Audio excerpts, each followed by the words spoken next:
Ricardo Jorge Pinto, viva. Ora, para além de tudo, deixou aqui claro o secretário-geral do PCP uma palavra a Cavaco Silva. Não há nada que o Presidente da República possa invocar agora para não indigitar um governo do Partido Socialista. Sim, esta era a última peça do puzzle que faltava, o acordo político, depois de sabermos que o acordo programático já tinha sido definido e também acordado.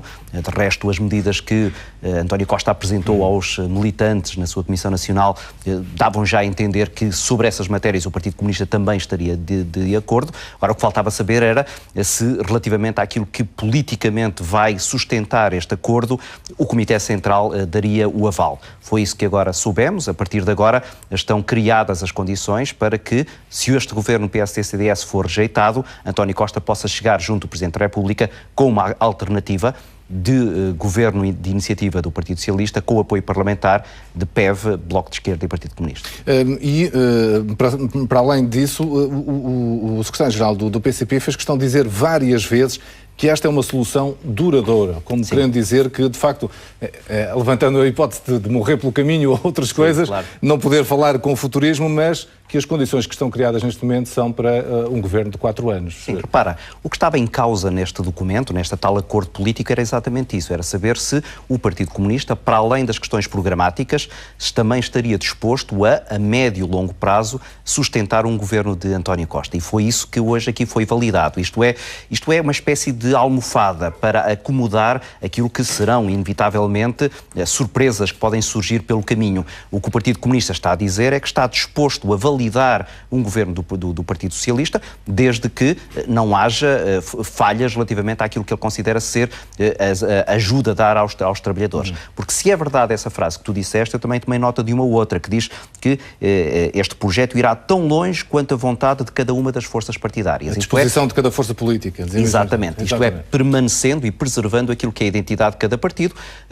permitindo que, por exemplo, numa determinada situação, se o Partido Comunista considerar que uma medida apresentada pelo Partido Socialista no Parlamento não for ao encontro das expectativas dos comunistas e daquilo que eles consideram ser o melhor para os trabalhadores, essa expressão tem sido usada várias vezes, o Partido Comunista pode perfeitamente sair fora de jogo. Isso não quer dizer, no entanto, que se derruba o governo. Claro. E eu penso que é isso que Jerónimo de Sousa hoje veio aqui dizer.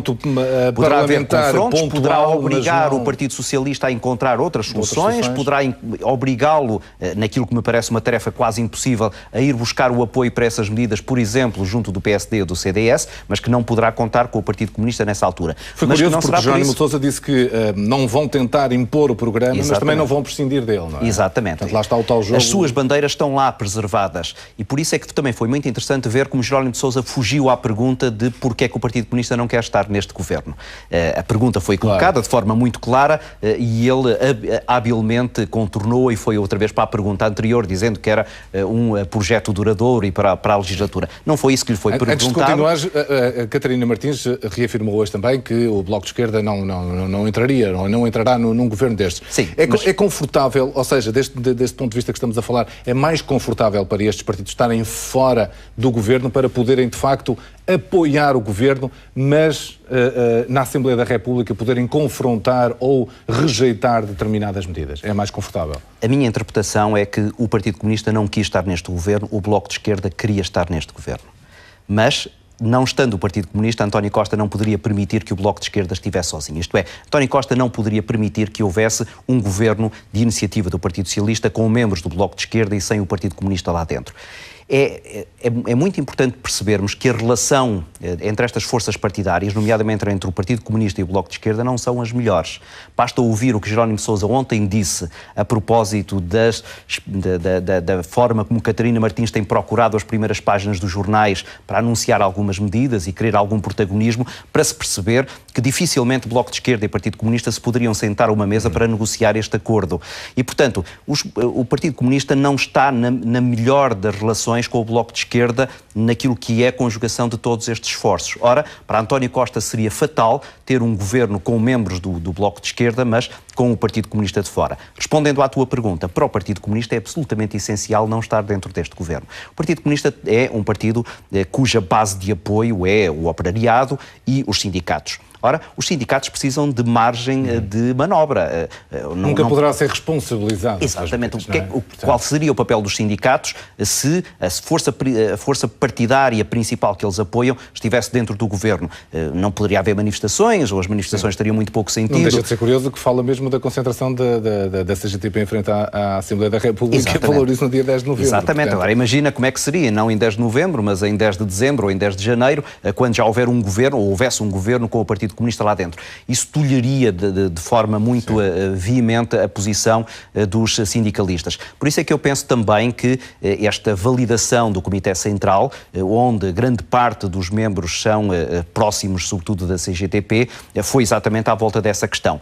O Partido Comunista não estar junto ou dentro de um governo liderado por uma força que, e recorde-se esta expressão, que de certeza o Partido Comunista nunca retirará, um governo de um partido que é farinha do mesmo saco dos partidos da coligação de direita. Eu ia te perguntar exatamente sobre isso, é que, enfim, de repente, quem não tivesse acompanhado a campanha eleitoral podia achar que, de facto, tinha sido uma campanha muito tranquila entre PCP e PS e foi exatamente o contrário. E ouvir agora Jerónimo de Sousa dizer que nas reuniões não houve crispação, portanto, as coisas foram decididas de forma tranquila, enfim, é completamente dissonante em relação àquilo que ouvimos na campanha eleitoral. É verdade, mas se essa... Os interesses agora são outros. Os interesses são outros e foram logo colocados de início de forma muito clara. O objetivo principal do Partido Comunista, e de resto por isso é que Jerónimo de Sousa invocou até o facto de ter sido o Partido Comunista o primeiro a avançar com este projeto de um governo de esquerda, o grande objetivo era afastar PSD e CDS do governo. E, portanto, este governo do Partido Socialista, se quiseres, é um mal menor. E por isso é que depois as expressões que ele utilizou relativamente às medidas que agora serão implementadas por causa deste acordo é sempre passos em direção à devolução dos salários, primeiras etapas para a recuperação das pensões. Eles têm a noção de que aquilo que o Partido Socialista irá dar fica muito aquém daquilo que o Partido Comunista anda a reclamar e que, chegado ao final da legislatura, nunca serão atingidos esses objetivos. Um dos aspectos que eu acho que vai ser mais problemático... Portanto, permite ao Partido Comunista dizer, bem, conseguimos garantir que fosse devolvido, mas ainda falta qualquer coisa. Mas ainda Portanto, falta. o discurso pode manter-se sempre, não é? Pode manter sempre uma coerência. E deve manter-se sempre. Aquilo que me parece que pode vir a ser mais problemático é muitas vezes justificar o apoio parlamentar do Partido Comunista a algumas medidas que claramente seriam criticadas e rejeitadas, fossem elas apresentadas pelo PSD. O exemplo que eu dou sempre, que me parece sempre o mais emblemático, é agora o da devolução das pensões, sobretudo das pensões mais baixas, do descongelamento das pensões. No caso de algumas pensões mais baixas, naquelas de 250, 300 euros, em alguns casos, pelo projeto atual do Partido Socialista, a devolução será de €1. Eu imagino o que é que o Partido Comunista não diria ao governo PSD-CDS se eles chegassem lá com uma proposta de devolução de €1 às pensões mais baixas. No entanto, é essa medida que agora o Partido Comunista vai apoiar. Como é que vai apoiar? Certamente que com alguma retórica para encapotar isso e, por outro lado, dizendo este é um passo primeiro em direção àquilo que nós achamos que deve ser mais tarde obtido, que é exatamente a devolução daquilo que eles consideram ser os direitos inalienáveis dos trabalhadores. Muito bem, Ricardo. Obrigado pelos seus comentários. Boa noite.